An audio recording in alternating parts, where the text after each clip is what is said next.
Что такое судьба? Это вопрос, на который нельзя так просто ответить. Почему судьба к одним благосклонна, а к другим нет? От чего зависит ее выбор? Что нужно для того, чтобы стать баловнем судьбы? Есть люди, которые рождены под счастливой звездой. Люди, которые могут вовремя распознать эти знаки свыше. О таких говорят услышанные Богом.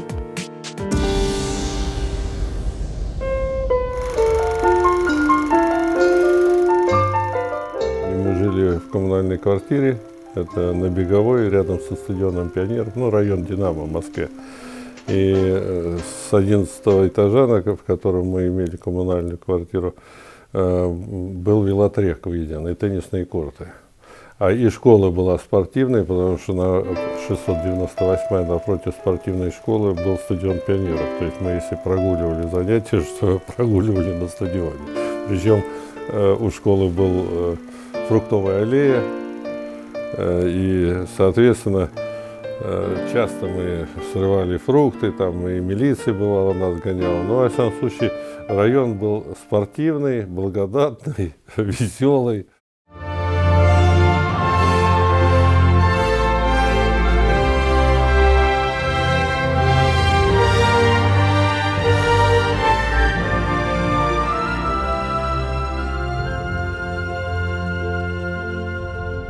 Я пошел в футбол, потому что футбол очень любил, и сейчас, наверное, любимый вид спорта. И в одной из тренировок получил надрыв связок, пришел домой, мама запретила играть в футбол.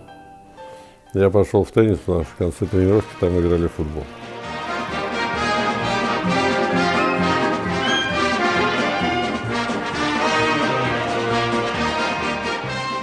Так я остался в теннисе, потому что в теннисе быстрее пошли результаты. В 14 лет я выполнил взрослый разряд по теннису, хотя я был очень маленький по росту, последний по росту в классе, и худой. То есть вот, если представляете обод теннисной ракеты, в 12 лет я сквозь обод этот пролезал.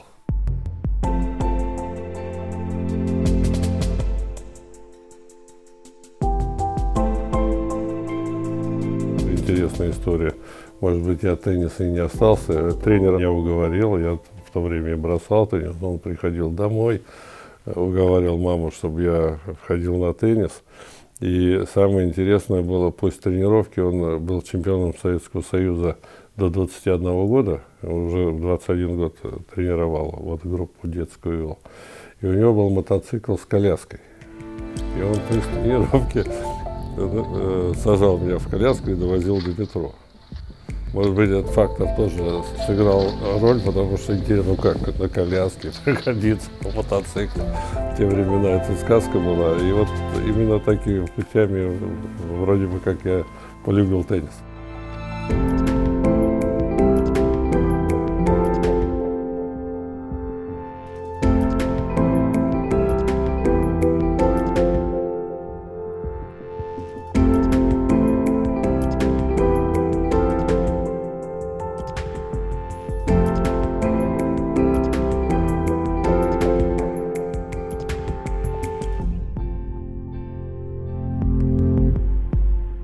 Я считаю, что Шамиль Эльнарович очень порядочный человек, очень любящий своего дела.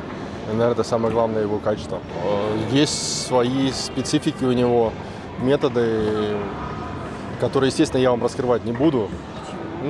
Потому что это такая рабочая тайна. То состояние тенниса, которое было потеряно после 1931 года, вот практически 7 лет уже мы идем по тому, чтобы создать полновесный теннис по всей республике.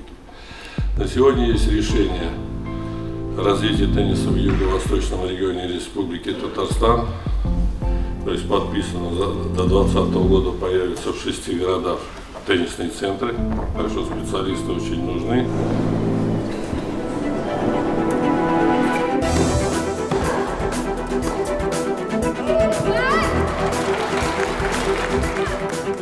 Четыре года в армии служил, в ЦСКА. Тоже интересная история. Я там тренируюсь как-то, и звонит Корбут Евгений Владимирович, старший тренер ЦСКА. По теннису говорит, моих нет, ты не можешь приехать поиграть с Гречко, маршал. Я говорю, ну как не можешь? Ну могу, приехал, поиграл. Андрей Анатольевич говорит, приходи в пятницу. Я говорю, не могу, товарищ маршал. Он говорит, как не можешь? Я говорю, по вашему приказу о расширении десантных войск я должен лететь в Алитус, в армию. Он говорит, приходи, кому сказал. Ну я прихожу в пятницу. Он говорит, тебе повезло, документы твои не успели отправить, будешь служить здесь. Ну не только с маршалом, там такие известные люди, как старший Вишневский, маршал артиллерии Лилюшенко, который приходил на корты, говорил, Шамиль, сейчас я разомнусь и начнем играть. Шел, играл в 30 минут на пианино и потом выходил на корт. У него разминка. Ну, так привычка была. Будем так, не разминка, а привычка.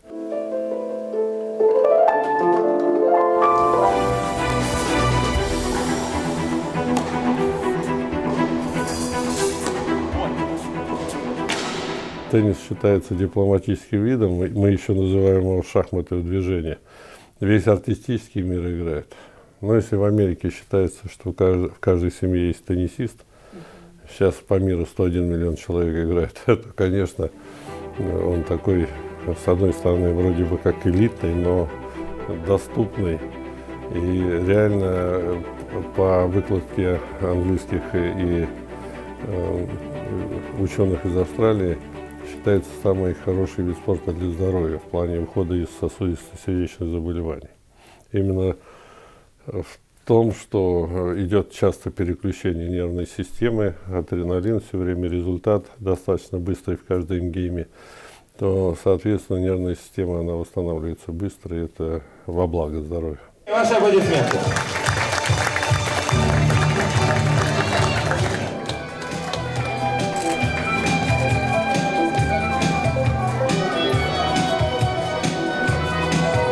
Предлагаю чемпионке и финалистке турнира сделать памятную фотографию с Наимой Иосифовной и с Владимиром Александровичем.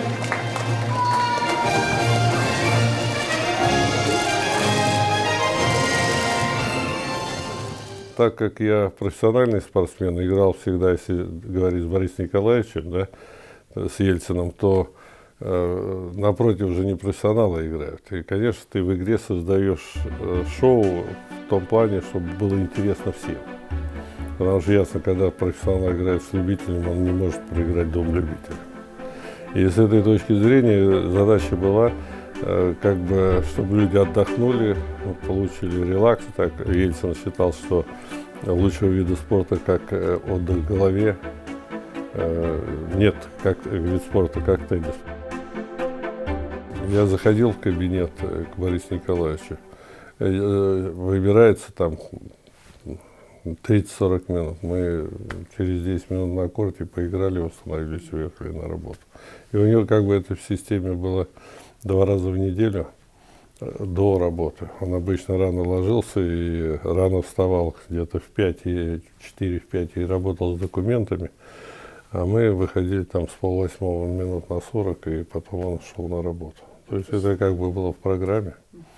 И главное здесь, вот говорю, переключение от проблем, это именно релаксация для головы прежде всего.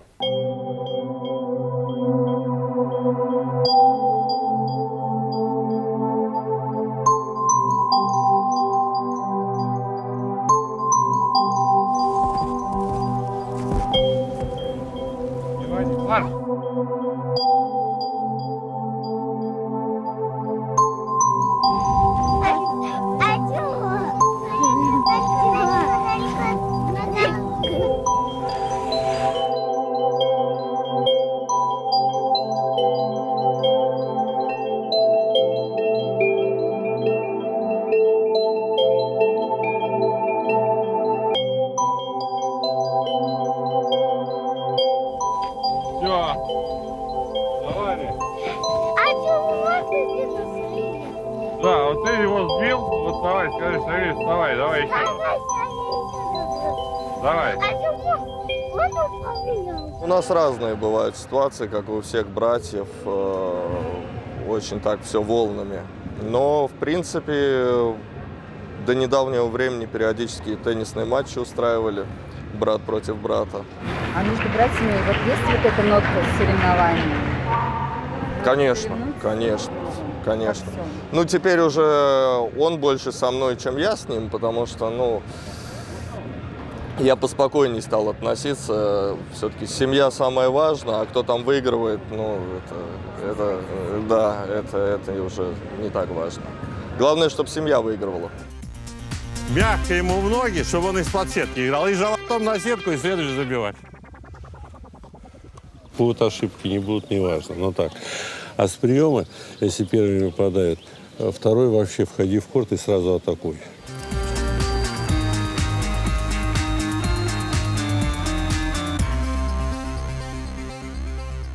Я все-таки достаточно мягкой, доброй достаточно для строгости. Но есть свои принципы, которые нельзя. Да? Наверное, у татар это всегда живут тылом семьей, и есть некие основы, которые даны исторически, и пытаешься их придерживаться. Наверное, в этом плане есть свои каноны воспитания. Прабабушка прожила больше 105 лет, 107, наверное. Просто не помню. Сейчас уже не помню. Но сам факт, что я помню, что она еще, вот, будучи за 100 лет, пила кофе с коньячком. Да? И реально бабушка тоже долго прожила, но она не знала, когда она родилась. Точно, потому что паспорта были потеряны, и она практически не говорила по-русски, и она практически меня вела и курировала по жизни в детстве. И реально, очень много сделала для меня.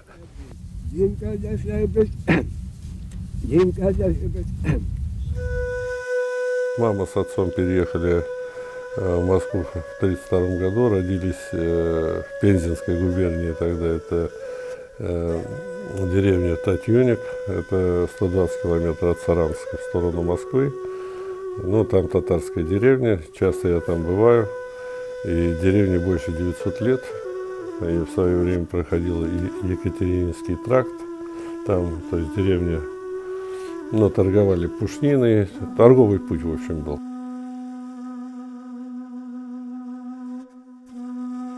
Отдых у меня только в самое плохое время года, ноябрь-декабрь. Даже вид спорта такой, и плюс много дел по Олимпийскому комитету, по международному. Поэтому выездов очень много коротких выездов. Из этой позиции, конечно, заслуженного летчика можно давать.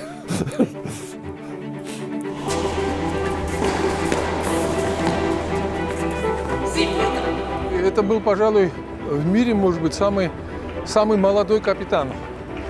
Капитан не только Кубка Дэвиса, но и вообще старший тренер. Потому что даже вот игроки в моем лице, например, там и другие, были постарше, чем капитан. Он рано перешел на тренерскую работу и нашел себя, в общем-то, по-настоящему. Те люди, которые занимаются теннисом, он решает многие вопросы, связанные прежде всего, это игра интеллектуальная, и вопросы игры теннисной – это и воспитание характера. Потому что, скажем, ударом по мячу теннисист формирует собственный характер, потому что у него возникает слово «надо», «должен», «обязан». Он не может сочкануть, потому что мяч летит, он играет 1 на 1 с соперником, и ему, скажем, ударом надо преодолевать себя. И с этой точки зрения теннисисты, которые заканчивают карьеру спортивную, они не пропадают в жизненной ситуации, потому что они научились бороться, биться за себя, отставить свою точку зрения.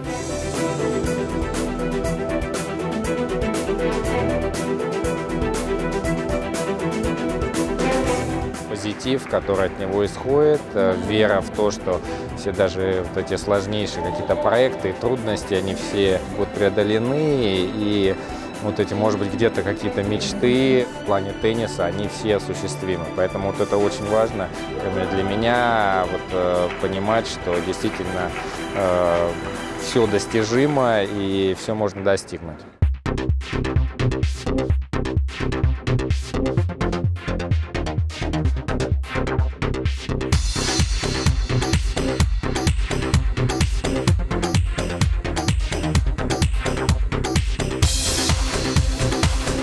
Большинство, когда им говорят «старт», вот сейчас начинаются соревнования, то они на соревнованиях играют гораздо хуже, чем если бы этого слова не было, да?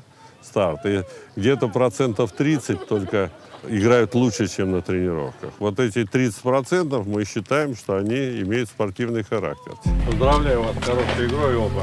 Давай, не расстраивайся. Вот о чем ты сейчас думаешь? О выигрыше.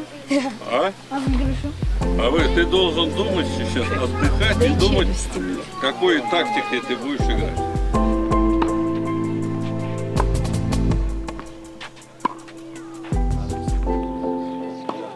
Сейчас сложнее, конечно, потому что у нас как раз и спад был благодаря тому, что, в кавычках, благодаря, что средний и малый бизнес ушел, у нас было как бы партнеров 20-25 компаний. Сейчас ни одной не осталось, но у нас сейчас создан попечительский совет, возглавляет Дмитриев Владимир Александрович. Сейчас он работает в торговой палате, в промышленной палате. Но большую роль, конечно, чтобы теннис не ушел и не упал, конечно, сделал это Бокарев Андрей Ремович. Он сам теннисист. То есть он мастер спорта по теннису, вот начинал играть вместе с Чесноковым Ольховским.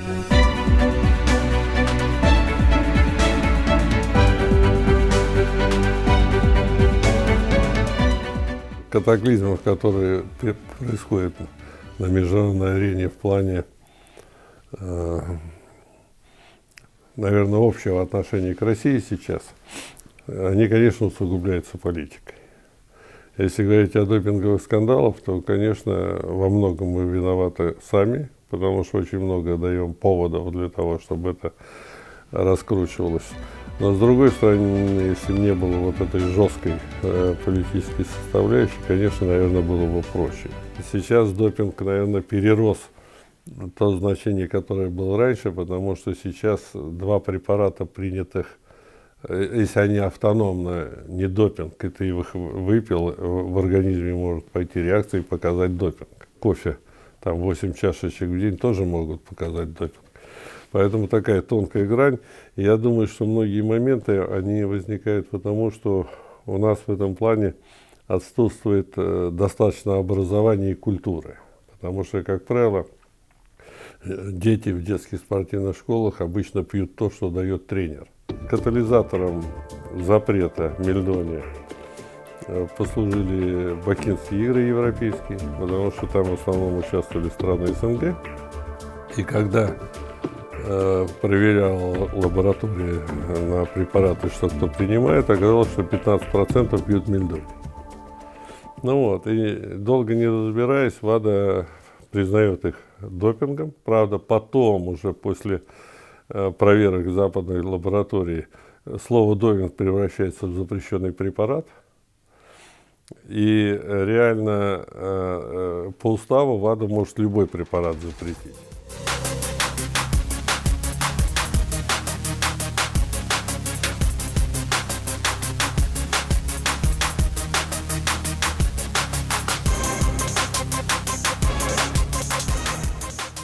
Было приятно, наверное, то, что когда в Южной Корее на стадионе вышла команда России, атлеты из России под флагом олимпийского движения, то половина трибун встала и аплодировала, корейцы. И ни одного свистка не было. И это факт такой тоже показательный. И очень доброжелательное отношение болельщиков. Даже корейские болельщики, одна из организаций, она попросила, чтобы дали атрибуты страны, и они как бы болели на трибунах как бы со стороны России. То есть это очень приятные моменты.